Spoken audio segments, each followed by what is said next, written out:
Ni ere, maitatu sentitzen nintzen. Beti esango dute irakasleekin harreman hori asko esaten du. Egiten dezun talde hori zuen lagunekin asko zaintzen dute irakasleak.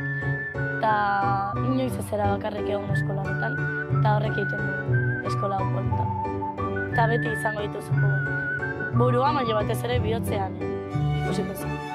Dituzten baloreak, nola zaintzen dute dana, gero lan egiteko modua, aurrak zaintzeko modua, dana. Eskolan, lan egin behar da, beti egin behar dugu lan, baina hemen lan egiten duzu eta gainera gustora. Ez da etortzea eta bakarrik ikastea.